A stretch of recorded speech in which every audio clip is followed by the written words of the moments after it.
All right, welcome back to another video here at Whiteboard Medicine. We appreciate you checking it out. Today we're going to continue our Vasopressor and inotrope series, talking about the workhorse of vasopressors, the one that everybody needs to know, and that is norepinephrine, or most common brand name would be Levophed.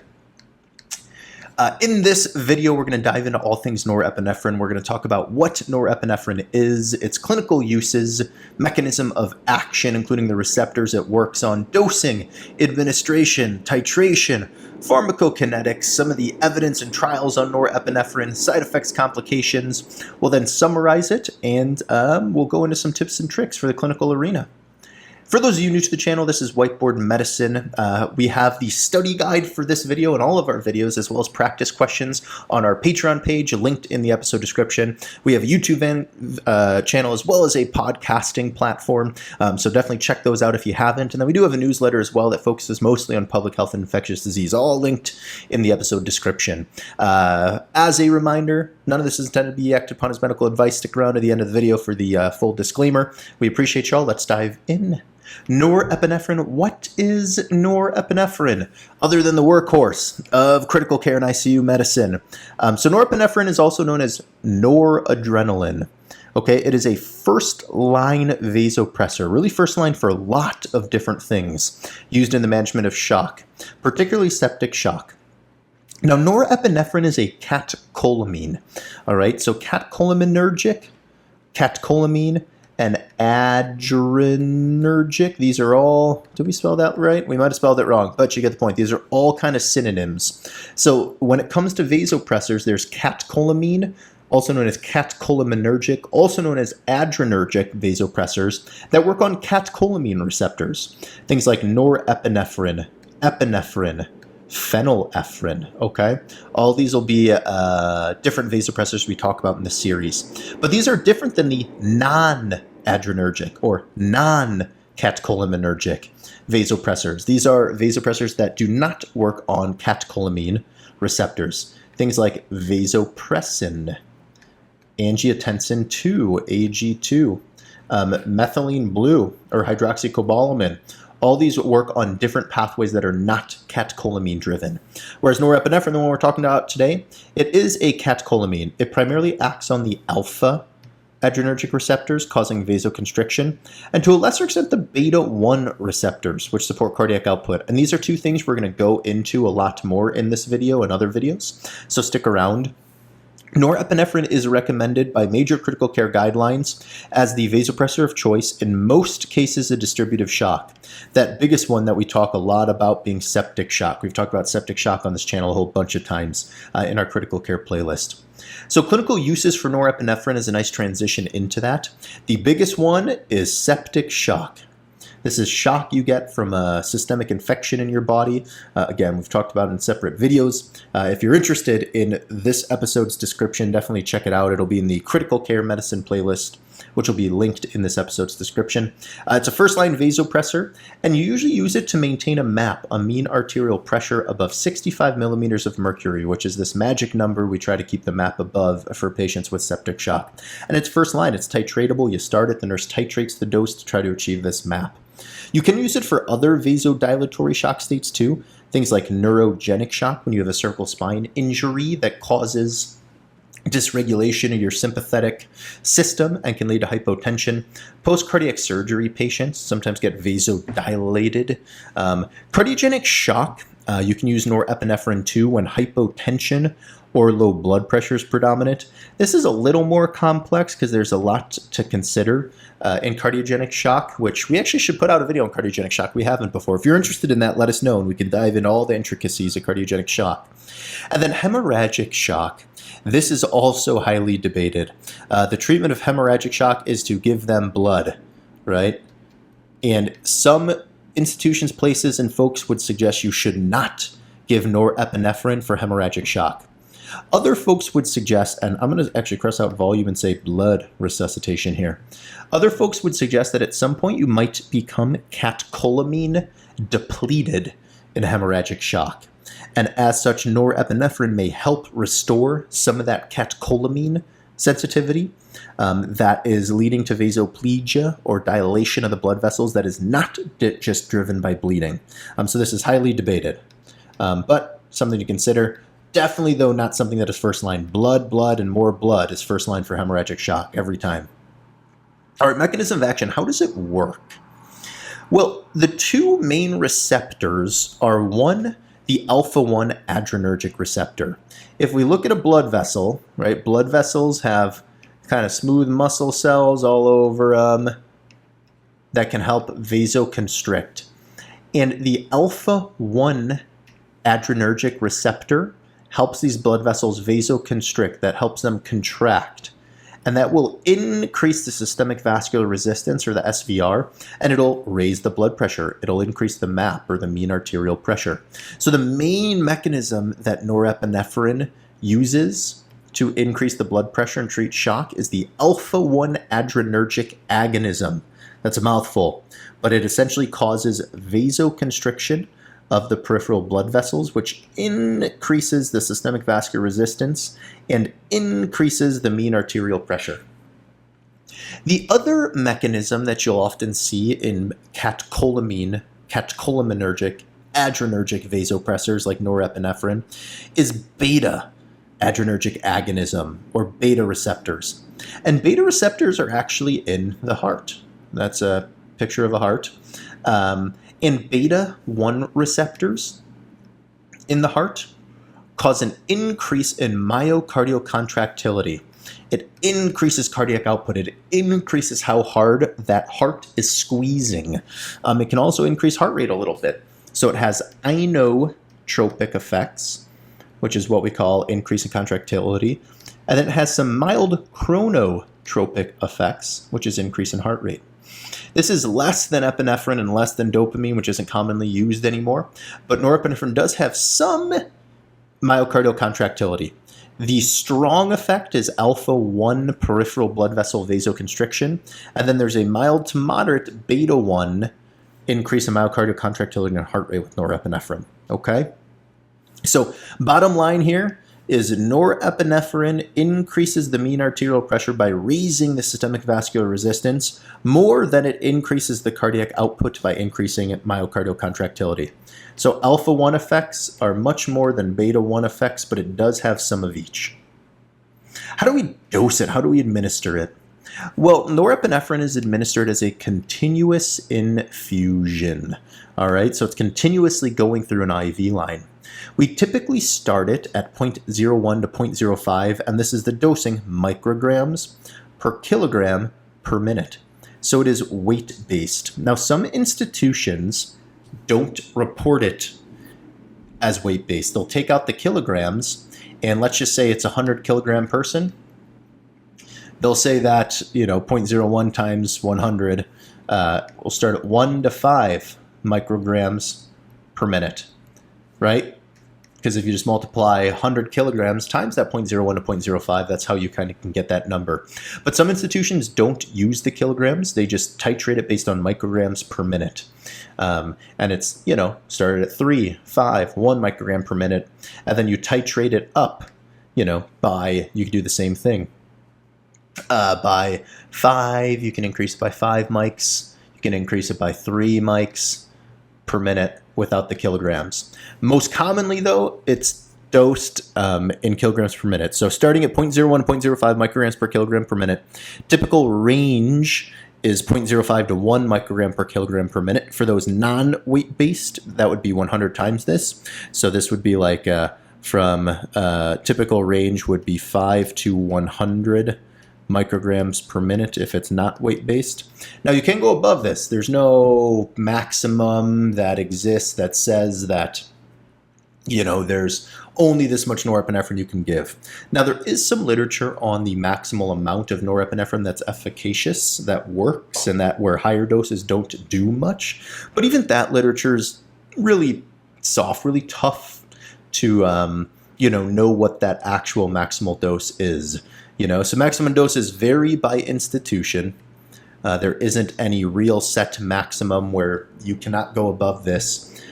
Some institutions can go as high as 3 micrograms per kilogram per minute. That'd be up to, 300 micrograms per minute in someone who is 100 kilograms, but that's super high too. We've been at different institutions, and we haven't found an institution that goes that high, but you can go very, very high.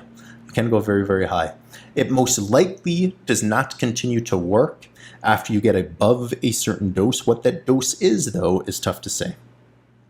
So when you titrate it every 2 to 5 minutes based on the map. And usually you're going to try to titrate it to a map of 65 millimeters of mercury. That's particular for septic shock. And you titrate slowly, watch for signs of ischemia, but 2 to 5 minutes, because that's the time it takes to kick in. Right? So if you're titrating it faster than every 2 to 5 minutes, you have not given enough time for your previous adjustment to kick in yet, and you might get this kind of rebound hypertension. Right? You'll see that someone's really, really sick, their blood pressure is really low, and you're titrating up the norepinephrine every 30 seconds, and all of a sudden their blood pressure is super high because you've kind of over-titrated it because you were going too quick. Just quick preparation, sometimes interesting just to understand. It's pre-mixed bags, 4 milligrams and 250 cc's of D5W or NS, so it's either sugar water or normal saline that it comes in. And there's different concentrations you can have. You can have 8 milligrams, you can have, I think, 4, 8, 16, and maybe even 32 milligrams per 250 cc's. Don't quote us on this. There's certainly the 8 and 16 doses, and then we think there are 4 and 32 as well. But obviously, the more concentrated it is, the higher risk it might extravasate in a peripheral IV. So if you're running it peripherally and you're at these higher concentration bags, there's a higher risk of extravasation. The suggestion is that you administer it via central line. There's been a lot of data that's come out about this, and it does look like the lower concentration bags, a lot of the research is on the 8 milligrams of 250 cc's. It may be safe in a peripheral IV up to a certain dose. What that dose is tough to say. Like many things, it might be somewhere in the realm of 20 micrograms per minute, but is tough to say.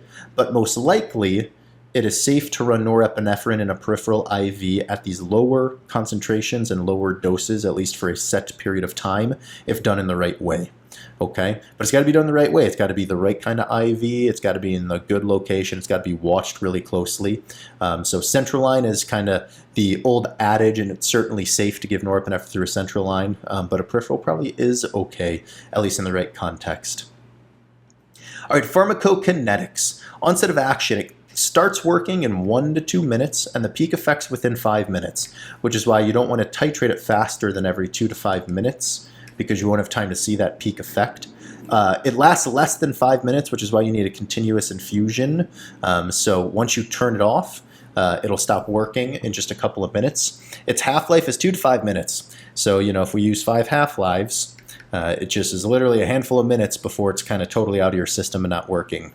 It's metabolized by COMT and MAO in the liver and other tissues, and then it's eliminated renally and hepatically. But those are inactive metabolites. So these enzymes in the liver that metabolize norepinephrine tend to keep working. Now, if you had a really, really bad liver failure, maybe norepinephrine would stick around longer. But typically it's metabolized into these inactive metabolites and then excreted from the kidneys and liver. So if you have really bad renal dysfunction, the metabolites are inactive that you're trying to pee out. So if you're not making good urine because you have kidney injury, you're just holding on to some of these inactive metabolites. These aren't still having the effects of norepinephrine in your body, if that makes sense. What about the evidence? Well, there's been a whole bunch of studies and guidelines kind of on norepinephrine. The Surviving Sepsis campaign, which is one of the kind of guidelines we look to for septic shock data, recommends norepinephrine as a first-line vasopressor in septic shock. This is fairly universal. We are not personally aware of any guidelines that suggest something other than norepinephrine as a first-line vasopressor in septic shock. And then you want to titrate it to a map of 65 millimeters of mercury in septic shock most times. And obviously, volume resuscitate them as you see fit. There are a couple trials that have looked at norepinephrine in a meaningful way, often comparing it to dopamine. Dopamine was a vasopressor that we used a lot more in the past that we don't commonly use anymore for the reasons we're about to talk about. But there was a CATS trial in 2007 and the SOAP2 trial in 2010. And essentially both of them showed that norepinephrine was better. It had fewer arrhythmias and lower mortality in cardiogenic shock patients compared to dopamine.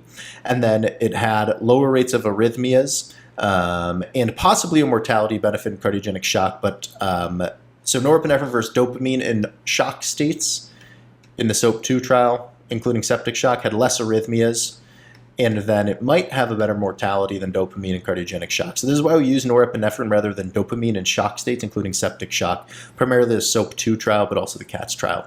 There's been meta-analyses done as well. Norepinephrine improves outcomes over other vasopressors, especially versus dopamine, which is why we don't use dopamine anymore.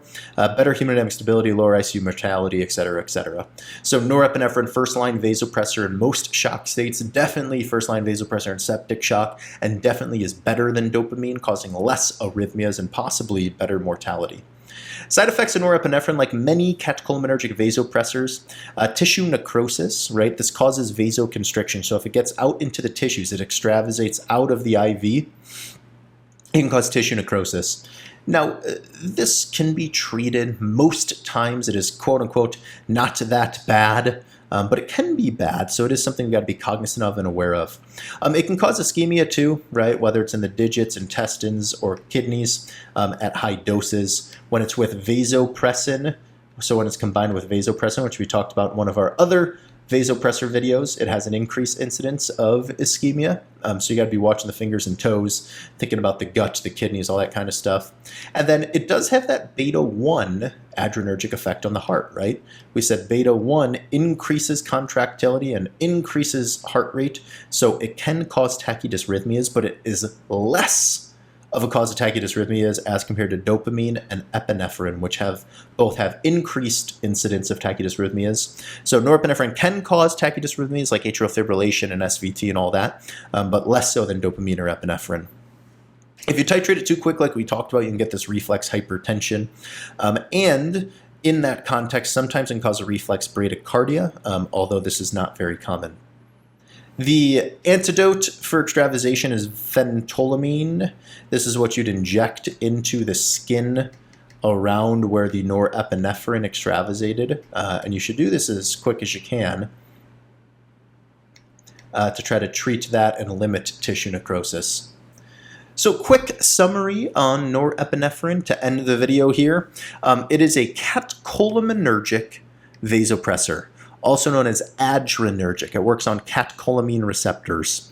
Its mechanism of action is alpha-1 vasoconstriction in the peripheral blood vessels, leading to increase in systemic vascular resistance and increase in the mean arterial blood pressure. Secondarily, though, it does also affect the beta-1 receptors in the heart that cause increase in contractility, which can increase cardiac output, and also some mild increase in chronotropy, which can increase heart rate. Its primary use is in septic and vasodilatory shock states. Your starting dose, which is usually weight-based, is 0.01 to 0.05 micrograms per kilogram per minute. Your goal map is typically more than 65 millimeters of mercury. This is particular to septic shock, though, and there's still some caveats there. Best route is through a central line, although there's growing evidence on peripheral IVs and the use of norepinephrine is probably safe if done in the right way. And then the evidence supporting norepinephrine use is really strong, especially compared to other vasopressors like dopamine. So norepinephrine is the workhorse of our vasopressors. You're going to see this a ton in the clinical arena for patients who are sick. It's really important to know about it. It's important to know how it works, what to look out for, how to use it, and all that jazz. Again, for this study guide or practice questions, go to our Patreon page, check out our newsletter, our Patreon, our podcast, and YouTube channel, and all that good stuff. Consider subscribing, hitting the bell button. Let us know what thoughts, comments, questions you have. And if nothing else, stay well, keep learning, and we'll see you next time. Hey everybody, and welcome to Whiteboard Medicine. We appreciate you checking out the video. Here at Whiteboard Medicine, our goal is to create medical education content for all types of interested learners. That includes videos, practice questions, study resources, and much more. We would love for you to join our community by subscribing, hit that bell button. We're also working to build a high-yield Patreon page. It's going to be full of practice questions, video outlines, notes, commercial-free content, and much more. None of these videos are intended to be acted upon as medical advice. Please pause the video here and read this disclaimer in its entirety before moving on.